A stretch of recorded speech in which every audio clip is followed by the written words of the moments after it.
CNBC sudah hadir, Tempo, CNBC, Kompas. Baik, kita mulai saja ya. Oke. Selamat pagi, Assalamualaikum warahmatullahi wabarakatuh. Alhamdulillah pada hari yang berbahagia ini, Tunnel 2 sudah selesai tembus dikerjakan. Dan tentu saja ini merupakan satu kebahagiaan pertama untuk proyek kereta cepat Jakarta Bandung, karena ini adalah salah satu milestone yang terpenting dalam proses penyelesaian proyek kereta cepat Jakarta Bandung. Hadir di depan kita semua, Mr. Ambassador Sulsi and Bapak Dwiana Slametya, Mr. Luka dan Pak Sandri, Direktur Pengembangan PT KAI, Direktur Pengembangan KAI, dan Bapak Yanuar Emraji. Baik, Bapak dan Ibu yang ingin bertanya, kami persilakan waktu yang untuk kegiatan satu persatu ini. mungkin ya. Kita Dari Pak Ambasador dulu. Oke.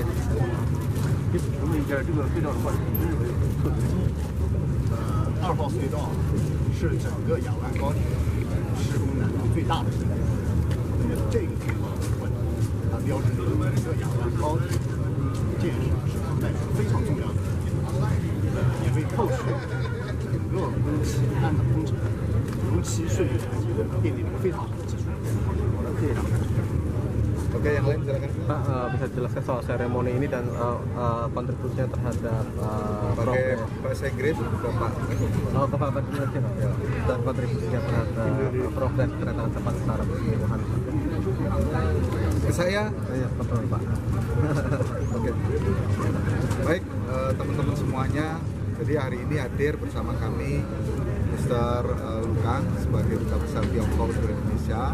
Beliau berkenan hadir karena memang hari ini kita breakthrough Tunnel 2. Tunnel 2 ini adalah salah satu obstacle yang berat untuk kami dan sempat dikunjungi oleh Bapak Presiden Jokowi pada tanggal 17 Januari 2022. Pada saat itu kita sampaikan ke Bapak Presiden Jokowi bahwa memang obstacle di Tunnel 2 ini adalah karena kondisi geologi, bukan masalah teknis, tapi ini adalah masalah geologi, masalah alam, di mana hampir 1050 meter Tunnel 2 itu lahannya memang dipenuhi dengan glacier, dan glaciernya ekstrim. Jadi kalau digali itu imbang dan akan menurunkan daya dukung tanah sampai 80%, sehingga potensi runtuh galiannya itu sangat masif di situ.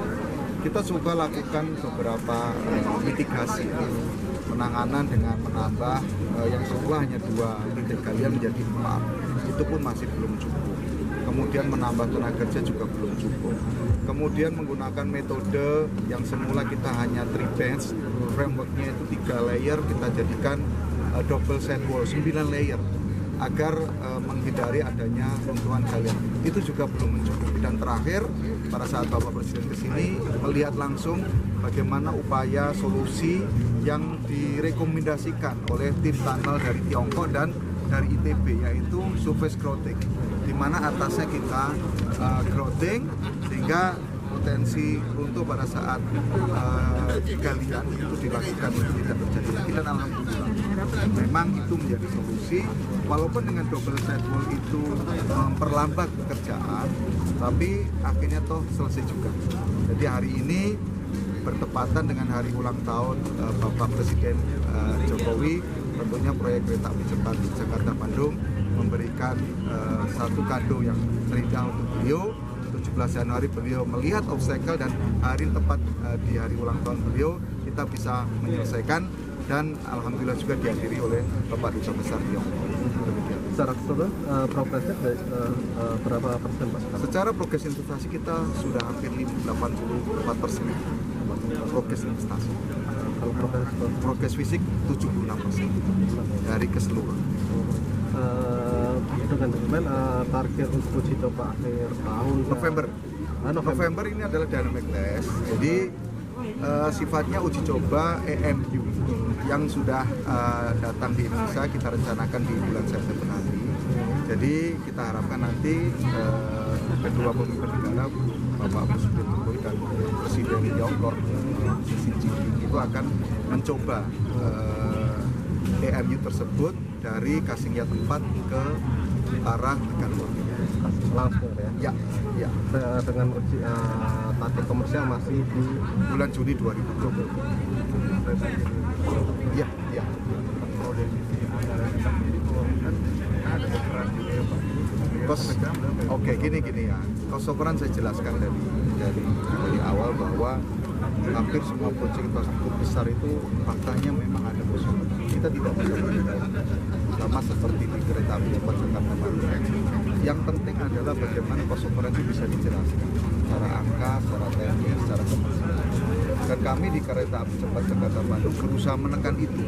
Bahwa bisa bayangkan di tahun 2019, 2020 usulan cost overrun itu masih di 2,6 bilion US dollar. Pada saat kami diminta untuk mengusulkan pada bulan November 2021 ini kita bisa tekan sampai 1,675 bilion US dollar. Artinya apa? Ya kita semua di KDJP ini semangatnya sama. Bagaimana menekan cost overrun? Karena cost overrun ini tentunya kan tidak baik kalau kita tambah-tambah terus. Jadi intinya tugas kami bagaimana bisa menyelesaikan proyek kereta api cepat Jakarta Bandung, bagaimana kita bisa menekan cost overrun yang terjadi. Bahwa sesuai Perpres 93 2021 memang harus direview oleh BPKP. Itu yang sekarang terjadi. BPKP dalam review yang pertama kemarin dari 1675 menghasilkan review itu 1176. Cuma memang kemarin kan disampaikan oleh PT KAI dan Kementerian BUMN bahwa masih ada potensi yang lain, di mana sejak bulan Februari BPKP menyelesaikan review, kemudian sampai hari ini misalnya ini ya, ada kebijakan di mana PPN berubah dari 10% menjadi 11%. Ada beberapa penambahan PPN juga, pajak untuk biaya yang lain. Dan yang ketiga, ini masalah exposure pajak juga. Bahwa pengadaan lahan di kereta api cepat Jakarta Bandung itu tidak bisa dilakukan oleh KCIC sendiri, tapi dilakukan oleh PSBI karena menggunakan Undang-Undang Nomor 2 Tahun 2012. Rekomendasi dari pemerintah waktu itu, PSBI sebagai anak perusahaan BUMN bisa melakukan itu. KCIC yang membiayai. Di situ ada mekanisme loan. Bagaimana KCIC agar bisa menggunakan lahan yang dibebaskan oleh PSBI? PSBI meminta penerbitan HPL kepada negara atas perbuatan. Kemudian nantinya terbit HPL, kemudian untuk bisa digunakan oleh PT KCIC, kita terbitkan HGB atas nama PT KCIC, di atas HPL-nya PT PSBI.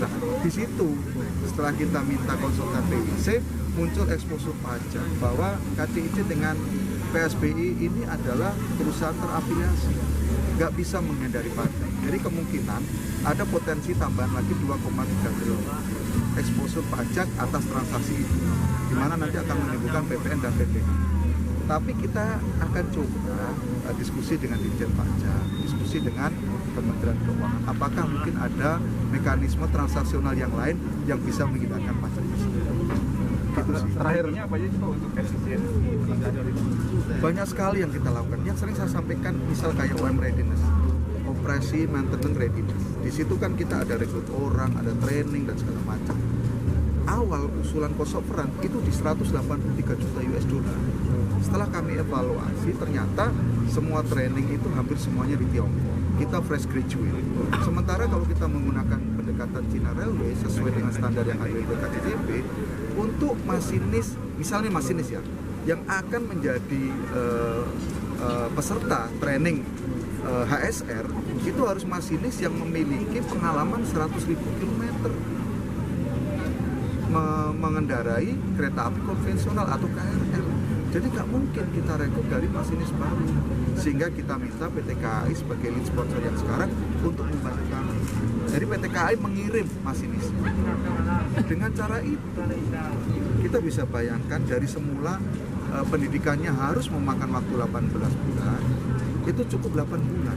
Di situ kan kita bisa dan masih banyak yang lain. Jadi 183 posisi sekarang itu tinggal 77 juta US dollar. Separuh lebih kita pakai. Belum yang lain kita ada review design, ada review engineering. Jadi beberapa case misal jalan akses Kalimalang kita nggak perlu landscape, kita hilangkan. Bisa mengurangi banyak ya. Seperti itu kita lakukan. Kalau apa dari pinjaman CBD selain development? Jadi gini. CDB ini adalah lender kita. China Development Bank itu lender kita. sesuai dengan hasil agreement yang ada di dalam proyek ini. Proyek ini memang dibiayai 75% dari CDB, 25% itu equity dari PSBI dan Beijing Yawan, BUMN Indonesia sponsor. Jadi saya pikir dengan komposisi itu tentunya saat ini kalau terjadi cost overrun dari sisi kami dan pemerintah Indonesia kelihatannya sama. Inginnya nanti kalau ada terjadi penambahan biaya, ya tentunya CDB juga bisa membantu kami. Belum, masih negosiasi. Tadi kita bahas juga dengan Pak Gubernur, nanti beliau juga akan bantu. Pak, berarti audit terakhir BPKP udah fix, udah 1176 ini masih belum fix karena kemungkinan masih ada aksesi baru terkait dengan perpajakan tadi.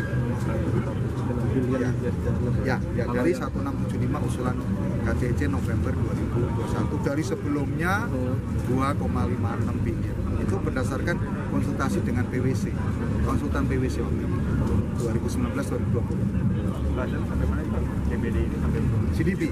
Jadi gini, intinya sekarang informal kan, karena memang cost overrun belum diputus. Cost overrun itu nanti yang memutuskan komite kereta cepat. KCIC pun nggak bisa ngomong, karena itu diatur di Perpres 93 2021. Jadi komite yang dipimpin oleh Pak Luhut beranggotakan MOT, kemudian MOM, Sri Mulyani, dan juga besaran porsi pembiayaan dari pihak Indonesia dalam hal ini dari PSBI.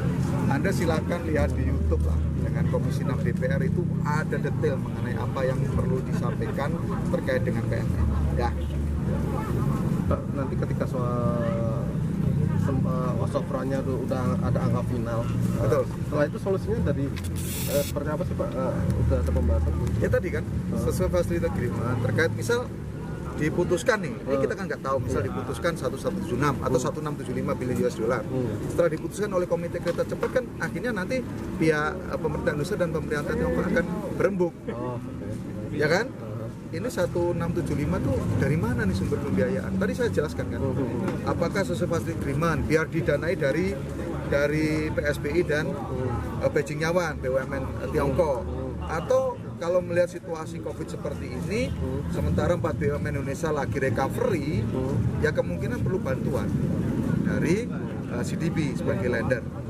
Katakanlah idealnya kita inginnya sama dengan struktur pembiayaan awal, di mana CDB membiayai 75% dari pembiayaan, termasuk untuk apabila ada penambahan biaya di proyek kereta api cepat.